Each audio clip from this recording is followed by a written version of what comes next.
নমস্কার বন্ধুরা, তৈরি করছি ক্ষীরের পাটিসাপটা।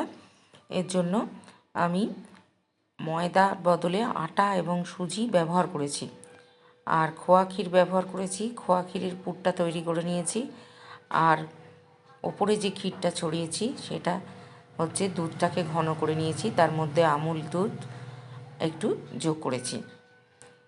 আমি ব্যাটারটাকে তৈরি করে নিয়েছি আটা এবং সুজি দিয়ে, আর খোয়া ক্ষীরটাকে গ্রেট করে নিয়ে ওর মধ্যে একটু চিনি আর একটু গুঁড়ো দুধ দিয়ে খোয়া ক্ষীরের পুরটা তৈরি করে নিয়েছি। ভেতরের পুরটা আমি খোয়া ক্ষীর দিয়ে ব্যবহার করব।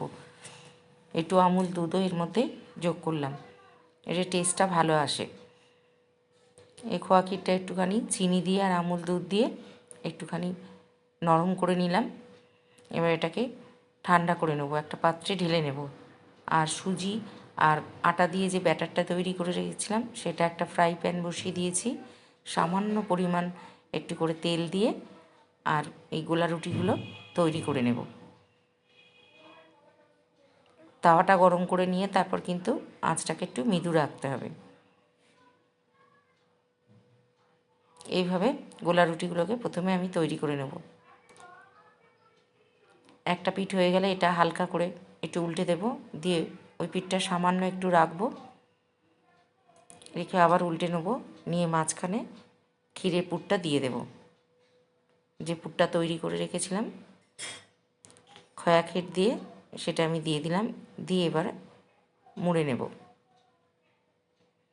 এবং এইভাবে একই রকমভাবে সমস্ত পাটিসাপটাগুলোকে আমি তৈরি করে নেব। এই একটা তৈরি করলাম যেভাবে, সেভাবেই আমি সমস্ত পাটিসাপটাগুলো তৈরি করে নেব। এটা পুরোপুরি হয়ে গেছে।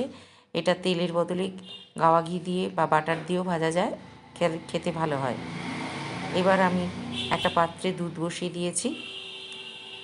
এই দুধটাকে একটু ঘন করে নেব। এর জন্য আমি এর মধ্যে দুটো ছোটো 10 টাকা দামের যে প্যাকেটগুলো হয় আমুল স্প্রে, ওই প্যাকেট দুটো এর মধ্যে যোগ করেছি। এটাকে আমি ঘন করে নেব, আর সামান্য পরিমাণেতে চিনি যোগ করেছি।